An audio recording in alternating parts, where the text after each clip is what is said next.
সাদাপাথর কাণ্ডের অন্যতম আসামি কোম্পানিগঞ্জ উপজেলা আওয়ামী লীগ নেতা আলফুকে আজকে আদালতে তোলা হয়েছিল। আদালতে তোলার সময় সাংবাদিকরা তার ছবি তোলার সময় তুলতে গেলে সাংবাদিকদের উপর হামলার স্বীকার করা হয়েছে। আমরা এই মুহূর্তে আদালত প্রাঙ্গণে আছি এবং যদি আপনাদেরকে জানিয়ে রাখি যে কোম্পানিগঞ্জের যে আলোচিত যে সাদাপাথর কাণ্ড, সেই সাদাপাথর কাণ্ডের যে আলফু চেয়ারম্যানকে গ্রেফতার করা হয়েছিল তাকে আজকে আদালতের প্রাঙ্গণে তোলা হয়েছিল। আদালত প্রাঙ্গণে তোলার পরে সাংবাদিকরা তার ছবি তুলতে যাওয়ার সময় পুলিশের উপস্থিতিতেই সাংবাদিকদের মোবাইল চিনে নেওয়া হয়েছে, সাংবাদিকদের উপর হামলা করা হয়েছে। আমরা যদি একটু যে সাংবাদিক উপর হামলা করা হয়েছে তিনি ইন্ডিয়া নিউজে আসলে কাজ করেন, তার সঙ্গে কথা বলি যে ঘটনাটি কি ঘটেছিল এবং যদি বিস্তারিত বলেন। আসলে সাদাপাথর কাণ্ডে যে আলোচিত আলফু চেয়ারম্যান তাকে আসলে কোর্টে নেওয়া হয়েছিল আজকে রিমান্ডের কারণে কোর্টে নেওয়া হয়েছিল। তাকে যখন হাজতখানায় নিয়ে আসা হয় পুলিশের সামনেই, নিচে আসার পর আমরা দেখতে পেলাম পুলিশের সামনেই তিনি আমার উপর আক্রমণ করে বসেন এবং তার ছেলে হঠাৎ করে পেছন থেকে আমার ক্যামেরা পার্সন যিনি ছিলেন তার উপরে আসলে অ্যাটাক করে বসেন। তো পুলিশের সামনে যখন অ্যাটাক করে তখন আমরা পুলিশকে সাথে সাথেই বলি, পুলিশ কোনো ধরনের পদক্ষেপ নেয়নি। তিনি হাত করা পরা অবস্থায় তিনি আমার উপরে অ্যাটাক করেন এবং আমার কাছ থেকে মোবাইল সবকিছু ছিনিয়ে নিয়ে যান তিনি।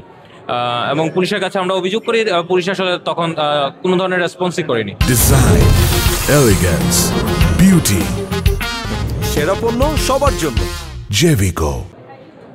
এই ঘটনার পর থেকেই সিলেটের যে টেলিভিশন সাংবাদিকরা রয়েছেন বা বিভিন্ন পত্রিকা বিভিন্ন অনলাইন মিডিয়ায় কর্মরত সাংবাদিক যারা রয়েছেন তারা কোর্ট প্রাঙ্গণে আসলে ভিড় করেছেন এবং তারা এই ঘটনার যে সঠিক তদন্ত এবং যে দোষী যে রয়েছে তার সুষ্ঠু বিচার আসলে প্রার্থনা করা হচ্ছে এবং সাংবাদিক নেতৃবৃন্দ যারা রয়েছেন তারাও আসলে এখানে উপস্থিত হচ্ছেন। আমরা একজন আইনজীবীর সঙ্গে কথা বলার চেষ্টা করি।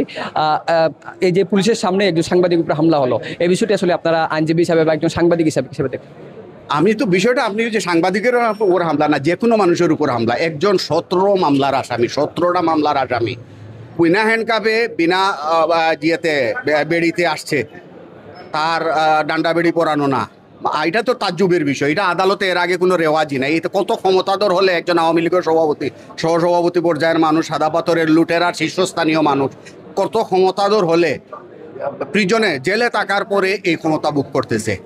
এর চেয়েও আরও তাজ্জুব হবে যে এই হাজতের বিষয়ে সে হাজতখানায় থাকে না, পুলিশ অফিসার যেখানে বসে সেখানে বসে থাকে।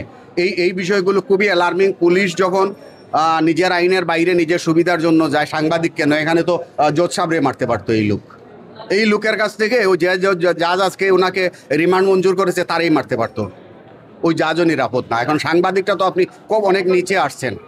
এইটা আইনগতভাবে পুলিশ যে অন্যায় করেছে, 17 মামলার 3 হত্যা মামলা সহ 17 মামলার শীর্ষস্থানীয় বাংলাদেশের আলোচিত এক আসামিকে বিনা নিরাপত্তা বেষ্টনীতে, বিনা হ্যান্ডকাপে, বিনা ডান্ডাবেড়িতে এইভাবে মুভ করেছে, এইটার আগে বিচার হওয়া দরকার। এইটা আসলে তদন্ত হওয়া দরকার। এখানে পুলিশের স্বার্থপূর্ণ জায়গায় আর সাংবাদিকের উপর হামলা করেছে, এই আসামি সাংবাদিক না, এটা জাজের উপরে হামলা করতে পারতো, লয়ারের সামনের উপরে হামলা করতে পারতো, এটা সুযোগ ছিল। সর্বশেষ ঘটনাটা সাংবাদিকের উপরে এসেছে বলে আপনারা জেনেছেন। যদি সাধারণ কোনো মানুষের উপরে হতো তাহলে আপনারাও জানতেন না, আপনারাও আসতেন না। এইটাই হলো আমাদের আইন অঙ্গনের পুলিশের বর্তমান চেহারা। আপনারা শুনতে পাচ্ছিলেন যে আদালত প্রাঙ্গণে আসলে সাধারণ মানুষেরও আসলে নিরাপত্তার যে বিষয়টি, এই ঘটনাটি আসলে খুবই উদ্বিগ্ন করছে। আমরা একজন সাংবাদিক নেতার সঙ্গে আমরা একটু কথা বলতে চাই, সিলেট প্রেস ক্লাবের সভাপতি। এই যে ঘটনাটি ঘটলো এরপরে আসলে বিষয়টি কোন প্রক্রিয়ায় আছে একটু যদি জানা। আসলে এই ধরনের ঘটনা সারা বাংলাদেশে কিন্তু ঘটছে। এখন সাংবাদিকরা নিরাপদ নয়। এই যে দেখেন আপনার হাজতখানা, 2টি হাজতখানা, এখন বিপুল সংখ্যক পুলিশ এখানে মোতায়েন আছে। পুলিশের সামনে ঘটনাটা ঘটলো, পুলিশে কোনো ধরনের পদক্ষেপ নেয়নি।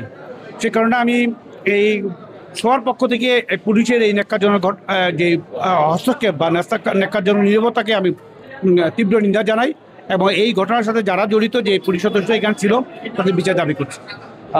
নিশ্চয়ই আপনারা শুনছিলেন যে এই ঘটনার সঙ্গে যারা জড়িত তাদের প্রত্যেকের যে শাস্তি নিশ্চিত করার দাবি সাংবাদিক নেতৃবৃন্দ জানাচ্ছেন। তো সব মিলিয়ে সিলেটের যে সাদাপাথর কাণ্ডে যে আলফু চেয়ারম্যান তাকে আদালতে তোলার পর থেকেই কিন্তু সাংবাদিকদের উপর হামলা হয়েছে এবং এই যে 2 সাংবাদিক, তার মধ্যে একজন ফটো চিত্র সাংবাদিক এবং একজন রিপোর্টার ছিলেন, তার মোবাইল কেড়ে নেওয়া হয়েছে। এই ঘটনায় সাংবাদিকরা আসলে কোর্ট প্রাঙ্গণে অবস্থান করছিলেন। তো এই ছিল সিলেট থেকে আমার কাছে সর্বশেষ।